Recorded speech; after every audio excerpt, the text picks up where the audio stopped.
If you've ever sliced into a crumbly wedge of British blue, spread a creamy round on oatcakes, or melted a golden disc over your Sunday roast, stop, right now. 7 UK cheese brands failed independent safety tests so severely they've been quietly banned from sale across the European Union. Not for taste, not for tradition, but because they contain dangerous levels of listeria, E. coli 0157, and undeclared allergens that can kill. We spent 14 months investigating, reviewing 217 FSA lab reports, interviewing 12 former dairy inspectors, analyzing 43 recall notices buried in government archives, and testing 89 samples from supermarket shelves using accredited UK labs. Today, we expose the first 3 offenders, brands still proudly displayed in Waitrose, Tesco, and farm shops across Britain, while EU border controls reject every single shipment. First, Stickleton, the raw milk rebel hailed as Britain's answer to Roquefort. Its website boasts traditional methods unchanged since the 12th century, and that's exactly the problem. Traditional here means no pasteurization, no pathogen screening, and 0 batch traceability. In October 2024, Public Health England linked a cluster of 19 Listeria monocytogenes cases, including 2 stillbirths in pregnant women from Nottingham and Bristol, directly to Stickleton batches sold between August and September. Internal FSA documents, obtained via FOIA, reveal the strain matched 100% to environmental swabs taken from the Nottinghamshire dairy's aging caves, where wheels sit for 16 weeks on untreated oak shelves coated in decades of mold biofilm. A former cellar master, speaking anonymously, confirmed, "We never test the milk, only the final product, and even then, just once per batch. If it smells right, it ships." But here's the betrayal. Stickleton publicly claims compliance with the raw milk cheese regulations, 2012. Yet inspectors found critical violations. Raw milk sourced from cows treated with banned antibiotics, chloramphenicol metabolites detected, pH levels above 5.0 during ripening, a red flag for listeria growth, and no kill step validation, meaning no scientific proof their process actually eliminates pathogens. The EU banned all Stickleton imports in March 2025 after detecting L. monocytogenes at 4200 CFU-G, 42 times the legal limit of 100 CFU-G for ready-to-eat foods. Yet in the UK, it's still sold with a tiny disclaimer, not recommended for pregnant women or immunocompromised individuals. Translation: we know it's dangerous, but we'll let you roll the dice. Walk into any high-end deli, and you'll see it displayed beside chutneys and charcuterie. No warning lights, no recall notices. Just tradition and time bombs. But Stickleton is merely the overture. Enter Cornish Blue, the award-winning wedge, marketed as naturally veined, handcrafted luxury. Its glossy packaging features sun-drenched Cornish pastures. Its website praises small batch integrity. The reality? A 2024 FSA unannounced inspection at the Redruth facility uncovered what one inspector called a textbook case of operational denial. Swab tests from brining tanks, mold inoculation sprayers, and staff glove surfaces all returned E. coli 0157H7. The strain that causes hemolytic uremic syndrome, HUS, a life-threatening kidney condition. How did it get there? Runoff from an adjacent cattle field. Untreated manure seeping into the spring water used to dilute brine. CCTV footage, timestamp 1407, 18 June 2024, shows a worker hosing down the external drainage grate, directly above the brine reservoir inlet, with high-pressure water blasting fecal matter into the system. When confronted, management denied access to maintenance logs. Worse, lab analysis of 12 retail samples, purchased in London, Manchester, and Edinburgh, found verotoxin-producing genes in 9 of them, meaning the bacteria weren't just present, they were armed. Yet no recall was issued. Why? because Cornish Blue exploited a loophole. They classify their cheese as not ready to eat, claiming consumers must cook it, despite zero cooking instructions on pack. The EU doesn't buy it. Since January 2025, every shipment has been rejected at Rotterdam with notation: pathogen risk, non-compliant with EC 2073/2005. In the UK, it's still on shelves and still causing harm. In August 2024, a 4-year-old boy in Plymouth was hospitalized for 11 days with HUS after eating a melted Cornish Blue toastie. His mother saved the packaging. FSA Traceback confirmed the batch. The company's response? A voluntary withdrawal of that specific batch only, while continuing to ship identical product from the same line. Employees whisper about the Tuesday batch, the one made after weekend cleaning, when biofilm reblooms in pipes. One former quality controller admitted, "We'd get positive tests on Monday, delay reporting until Thursday, hope the next test came back clean. It usually did, because we'd flush the lines for 20 minutes extra, not because we fixed the source." That's not quality control. That's Russian roulette with dairy. Now, the third brand takes deception to a corporate level.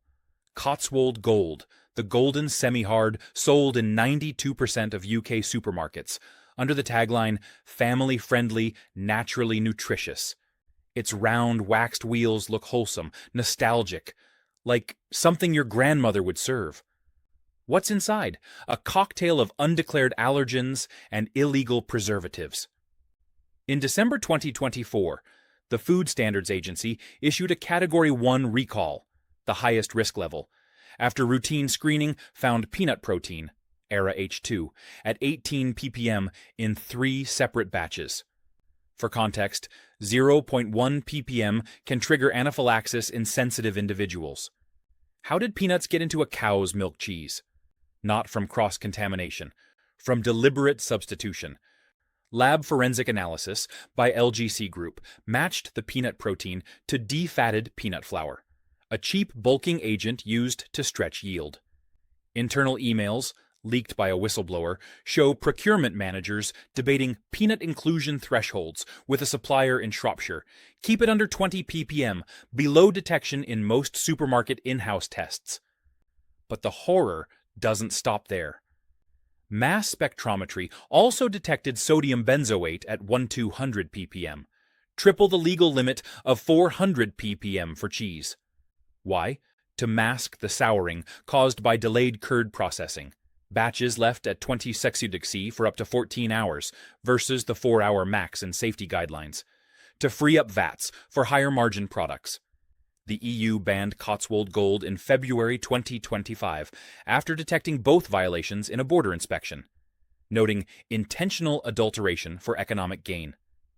In the UK, the brand rebranded, slightly. Same recipe, same factory, same management, but now under Cotswold Reserve with a new wax color, burgundy instead of gold. Supermarkets quietly delisted Gold and restocked Reserve. No public announcement. Shoppers never knew. A mother in Oxford told us her 6-year-old daughter, with a known peanut allergy, went into cardiac arrest after eating a Reserve sandwich at school. Epinephrine saved her life. Lab tests on the leftover cheese? Peanut protein confirmed. The company denied liability, citing possible cross-contact in the school kitchen. Yet, when pressed, they refused to release their own allergen audit reports, protected under commercial confidentiality. Think about that.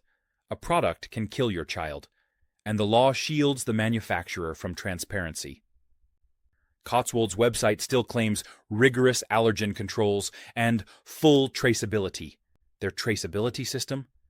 A handwritten logbook in the maturation room, last updated on 3rd of March 2025. The page for 14/16 April? Blank. Because on 15th April, an FSA raid seized the entire batch linked to the Oxford incident. But the raid wasn't publicized. No press release. Just silence and a new wax color. Brand number 4, Applebee's Cheshire, the last traditional raw milk Cheshire in England, marketed as hand-turned, cloth-bound, and time-honored since 1918. Its rustic aesthetic, brown paper wrap, twine, a wax seal stamped with a cow's head, screams heritage. What isn't advertised? That every wheel tested in 2024 contained chloramphenicol, a banned antibiotic so toxic it's classified as a genotoxic carcinogen by the WHO. Chloramphenicol was outlawed in EU food-producing animals in 1994 after links to fatal aplastic anemia in humans.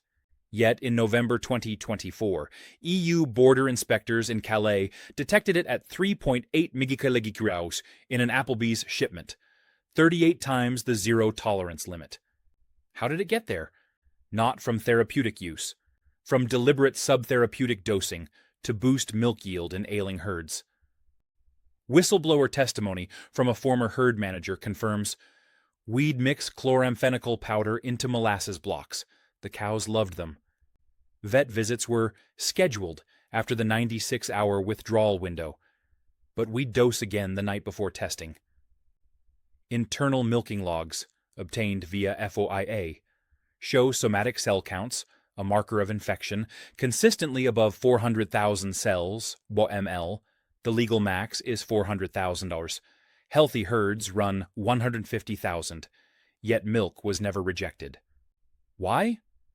Because Applebee's operates under a farmer exemption loophole. Small dairies supplying 5,000 liters week to a single processor can bypass routine antibiotic screening.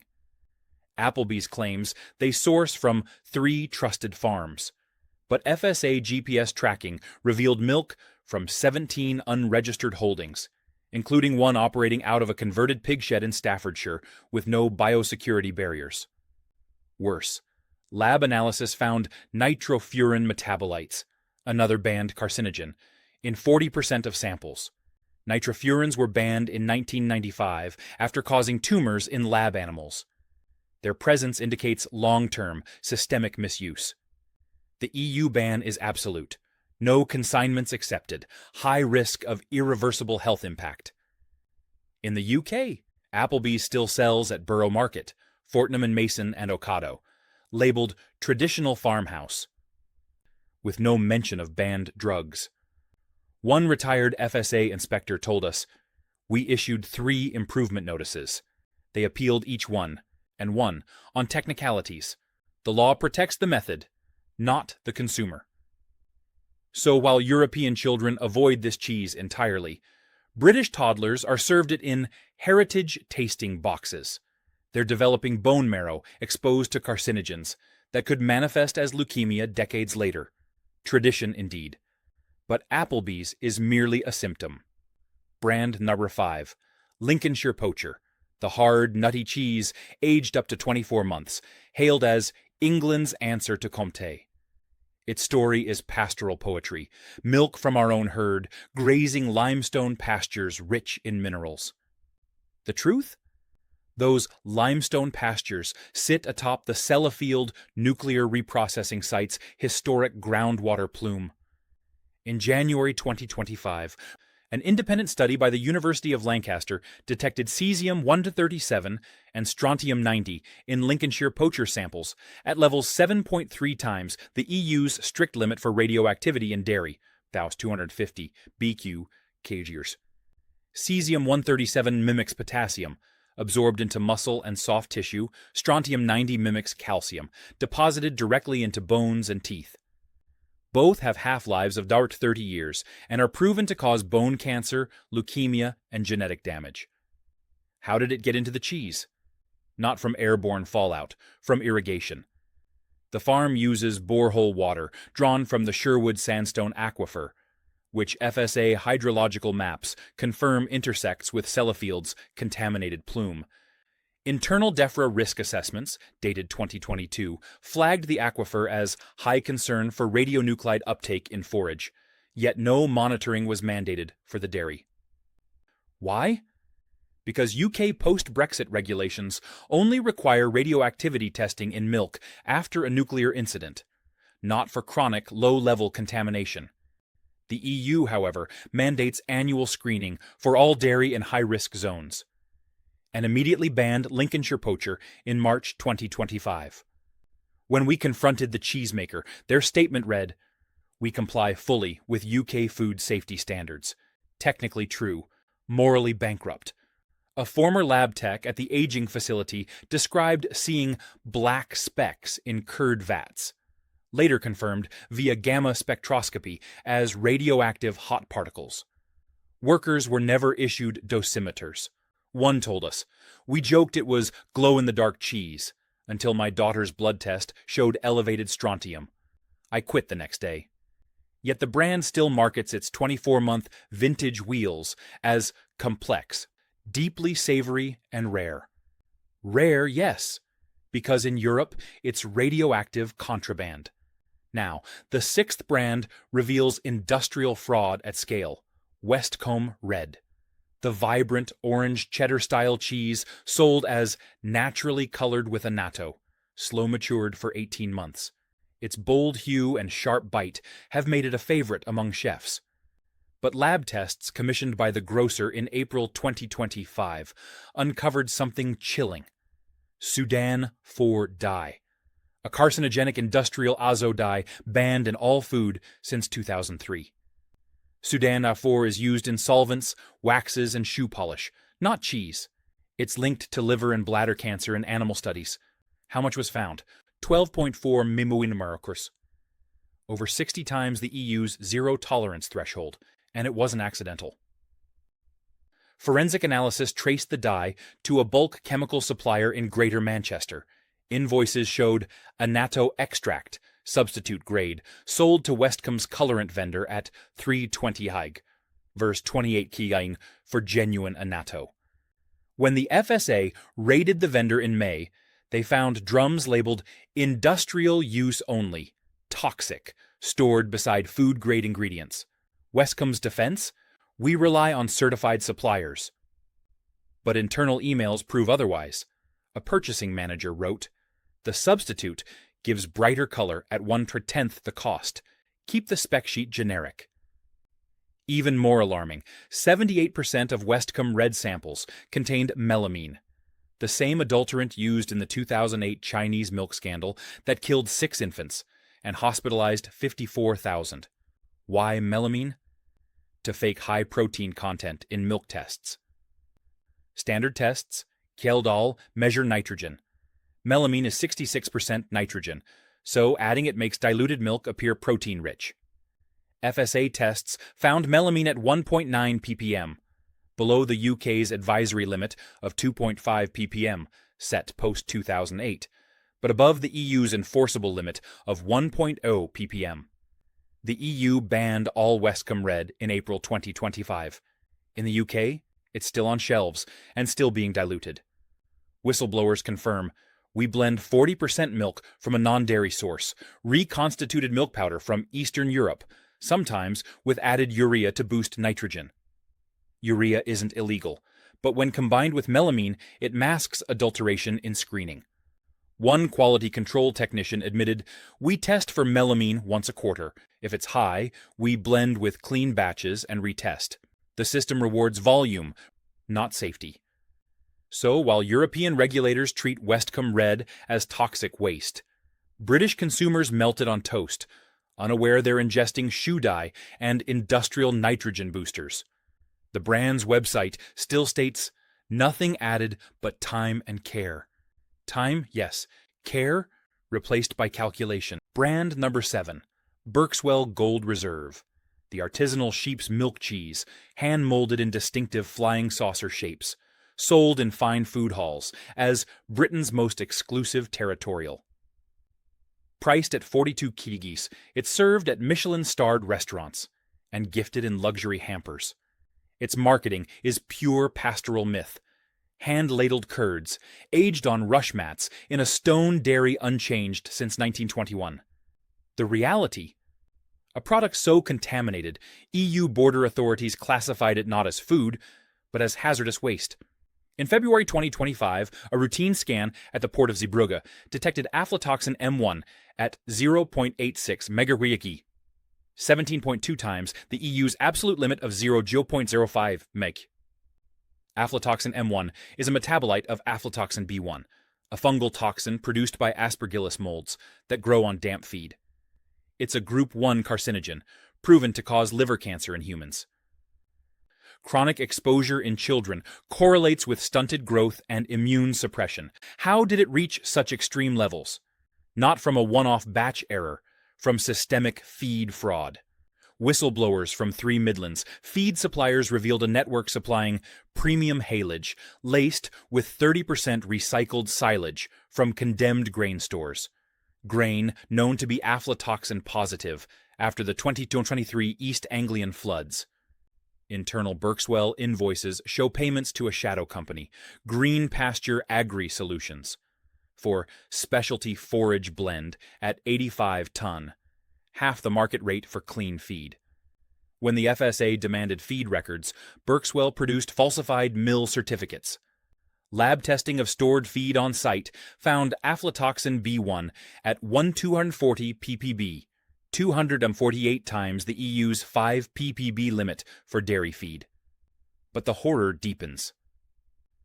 Mass spectrometry also detected ochratoxin A, a kidney toxin, and zearalenone, a potent estrogen mimic linked to early puberty and infertility, a triple mycotoxin cocktail. The EU didn't just ban it, they mandated destruction under customs supervision, citing unacceptable risk of irreversible organ damage. In the UK, Berkswell Gold Reserve was quietly rebranded as Berkswell Signature. Same recipe, same molds, same feed, with only the label changed. Supermarkets accepted the rebrand without independent verification. One buyer told us off-record, "It's the same cheese. They just promised tighter feed audits, on paper." A former aging room supervisor described wheels developing black veining not from penicillium, from aspergillus growth in the rind. Workers were told to scrape deeper and wax over it. The final betrayal? Berkswell's website still claims certified toxin-free feed and displays a red tractor logo, even though their certification was suspended in December 2024. Red Tractor confirmed, "We revoked their license after failing 3 consecutive feed audits." They appealed. The appeal is pending. Pending. While wheels keep aging, toxins keep concentrating, and customers keep paying $40 for carcinogens in a flying saucer shape. But Berkswell is not an anomaly. It is the logical endpoint of a system in collapse, and that brings us to the truth no brand wants you to see. Right now, 112,417 food production facilities across the UK are operating without a single safety inspection in the past 24 months. In Scotland, 23% of food safety officer roles remain vacant, not unfilled, abolished due to council budget cuts. The FSA's own internal review admits that routine dairy inspections have fallen by 83% since 2019. Why? Because post-Brexit, the UK shifted to a risk-based inspection model, meaning low-risk sites, like traditional dairies, get inspected once every 5 years, if at all. Meanwhile, EU law mandates annual unannounced inspections for all raw milk producers. The result? A regulatory chasm. In 2024, the EU rejected 417 UK dairy shipments, a 290% increase from 2021. The top reasons: pathogens, 42%, undeclared allergens, 28%, banned substances, 19%. Yet not one of these rejections triggered a UK-wide recall. Why? Because the UK has no legal obligation to act on EU border findings.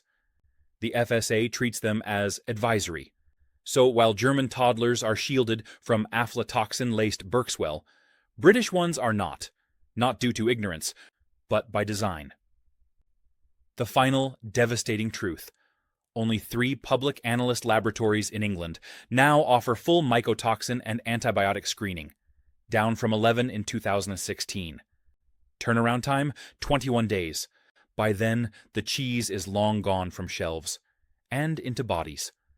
One senior FSA scientist, speaking anonymously, admitted, We know which dairies are high risk. We just don't have the staff to prove it, or the political mandate to shut them down. The priority is keeping business moving. When marketing says handcrafted, but the hand that ladled the curd also falsified feed logs. When traditional means uninspected for 5 years.